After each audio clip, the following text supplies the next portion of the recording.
So kita dah cerita apa tu pentadbir, kita dah cerita apa itu tugas pentadbir. Dan seterusnya sekarang ni kita nak cerita pula, siapa yang layak untuk jadi pentadbir ni? Siapa orang ataupun individu ataupun badan yang layak untuk menjadi pentadbir? Apa ciri-ciri yang perlu orang consider lah ataupun perlu kita consider bila kita nak lantik pentadbir? Bila kita ni buat wasiat, contohlah kan macam saya buat wasiat, saya nak cari orang yang macam mana yang boleh saya lantik untuk jadi pentadbir ni. So yang pertama sekali, salah satu ciri yang paling utama lah pada saya adalah orang yang faham. Dia tahu dia dilantik sebagai pentadbir. Contoh macam kita di Ansari Interaksi Berhad, kami sebuah syarikat amanah dan kita menyediakan dokumen dan kita faham dan kita tahu pewasiat-pewasiat kita akan melantik kita sebagai pentadbir untuk menguruskan harta pusaka apabila dia meninggal dunia.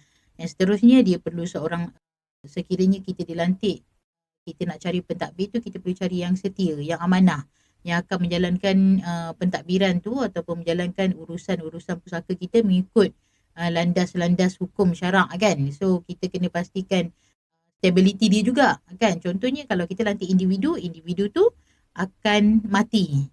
Tapi sekiranya kita melantik syarikat amanah tu dia perpetual, dia berterusan hidup, dia tak mati kan.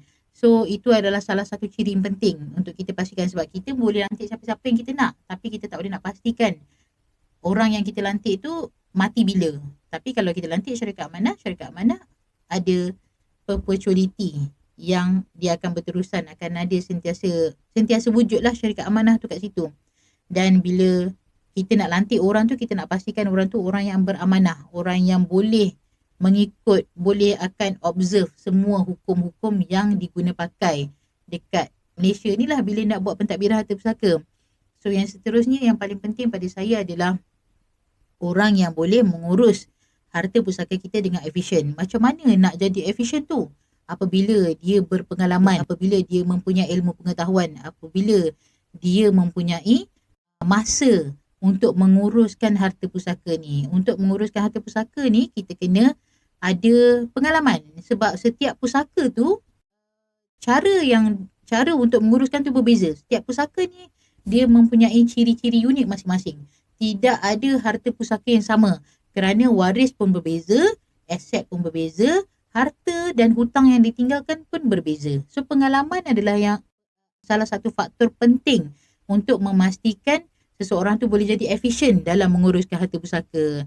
Dan juga salah satunya tanggungjawab pentadbir adalah yang kita perlu tengok bila kita nak lantik pentadbir, orang yang boleh menjalankan kewajipan fiduciary duty, ataupun dia boleh menjalankan kewajipan menguruskan harta pusaka tu secara total. Bukanlah hari yang ni dia nak uruskan, yang ni dia tak nak uruskan. So dia boleh jalankan tugas tu secara total, dia boleh jalankan daripada A sampai Z. Bukan certain aset sahaja dia ni, dan dia menjaga kepentingan si mati dan juga waris-waris yang ditinggalkan. Apabila menguruskan harta pusaka, kita nak cari orang yang orang kata neutral. Tak mengambil side sana, tak mengambil side sini. Dia boleh menjalankan dengan amanah dan adil dan saksama.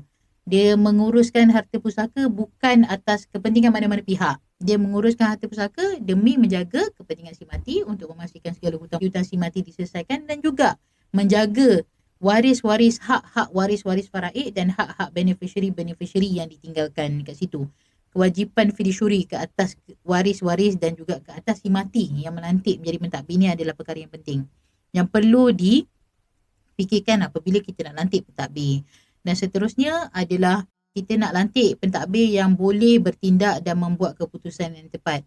Dalam menguruskan harta pusaka ni, pasti akan banyak timbul situasi-situasi yang pentadbir perlu membuat keputusan sekiranya aset yang ditinggalkan tu, contohnya macam ada banyak hutang. Hutang melebihi daripada aset yang ditinggalkan. Bagaimana kita nak menguruskan hutang tersebut tanpa membebankan waris-waris ataupun mencari solusi terbaik untuk memastikan hutang si mati diselesaikan. So perkara ni memerlukan pengalaman dan juga ilmu dan juga kefahaman berkenaan undang-undang untuk memastikan kesemua waris tu harmoni. Dan seterusnya adalah pentadbir yang boleh memberi maklumat dengan jelas.